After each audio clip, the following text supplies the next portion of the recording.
Olá, eu gostaria aqui de falar sobre esse caso de bioeletricidade em árvores tropicais, o caso da árvore para-raios. Árvore para-raios, espécie panamenha, não só sobrevive a raios, como se fortalece com eles. Uma nova descoberta na floresta tropical do Panamá revela uma árvore que sobrevive a raios e fica mais forte após ser atingida. A Dipteryx oleífera não apenas resiste ao caos, mas se beneficia dele. Nesse texto, mostraremos como relacionar algumas das leis do eletromagnetismo com a dendrologia, o ramo da botânica que estuda árvores.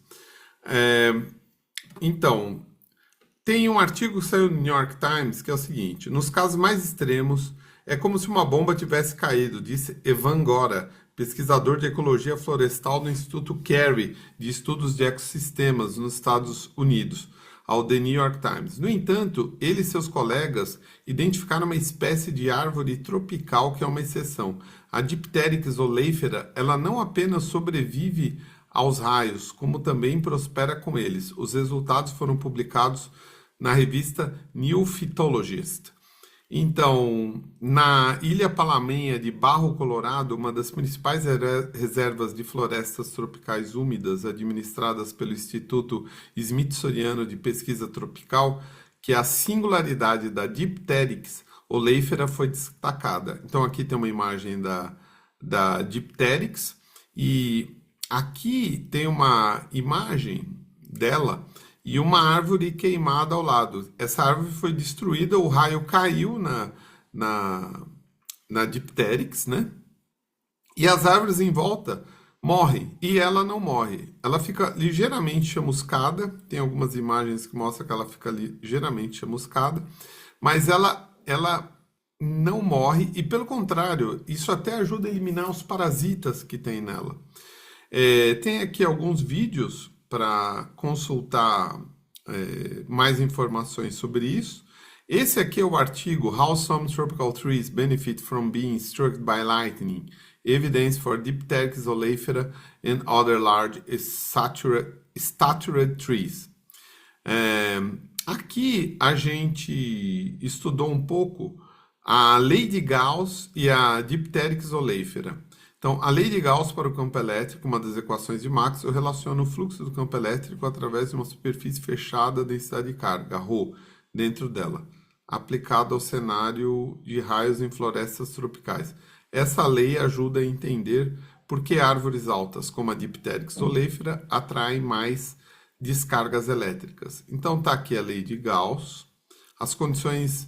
A gente explica aqui como aplica isso, condições atmosféricas antes do raio, papel das árvores altas, e aqui está a lei de Gauss,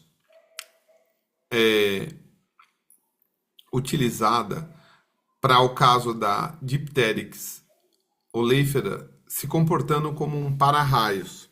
E a implicação prática desse estudo aqui: você tem proteção contra raios, a lei de Gauss justifica porque para-raios artificiais são pontiagudos, maximizando o divergente do campo elétrico para atrair descargas. Seleção natural.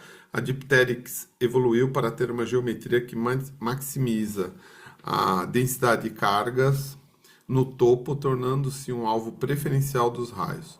Aí tem um exercício que a gente resolve aqui. Suponha que a Dipteryx oleifera de 40 metros de altura seja modelada como um cilindro condutor com raio de meio metro no tronco e uma esfera de 5 metros de diâmetro no topo. Usando a lei de Gauss, porque o campo elétrico é mais intenso na copa, se a densidade de carga superficial sigma na copa for de 10 a menos 6 coulomb por metro quadrado, calcule o campo elétrico imediatamente acima dela. Então, aqui tem a resposta para o item 2, a gente calculando o campo elétrico, que dá 1,13 vezes 10 a quinta volt por metro, um valor próximo do limite de ruptura do ar seco, que é de 3 vezes 10 a sexta volt por metro, mas a umidade e a geometria da árvore reduzem esse limite.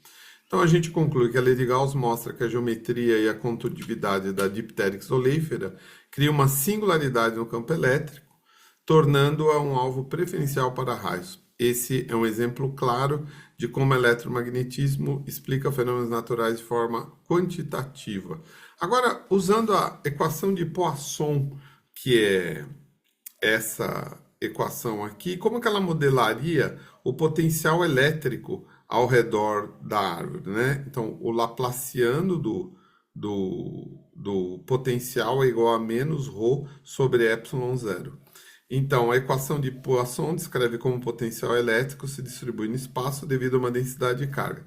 Para entender por que a diptérix oleífera atrai raios, podemos usá-la para modelar o potencial ao redor da árvore e compará-lo com outras espécies. Então, aqui está a equação de Poisson no contexto, né, em que você tem o Laplaciano do potencial elétrico igual a menos a densidade de carga sobre epsilon zero. E aplicando a diptérix oleífera, nós temos essas hipóteses simplificadoras, fazemos a solução para o potencial e substituindo isso no nosso problema, a gente chega aqui, o potencial na superfície da esfera da copa é de 2,8 vezes 10 a quinta volts.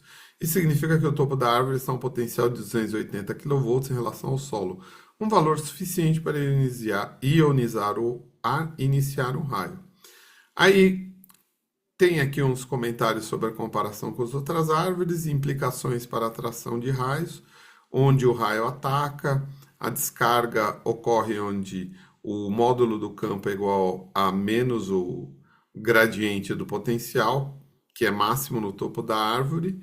E, conclusão geral, a diptérix oleífera é um exemplo interessante onde física e evolução convergem, suas adaptações otimizam o divergente do campo elétrico e a carga, a lei de Gauss, e transformam um fenômeno destrutivo, raios, em uma estratégia ecológica. Aqui nós temos algumas imagens do artigo original publicado pelos autores lá do Smithsonian, mostrando umas propriedades de quanto a árvore sobrevive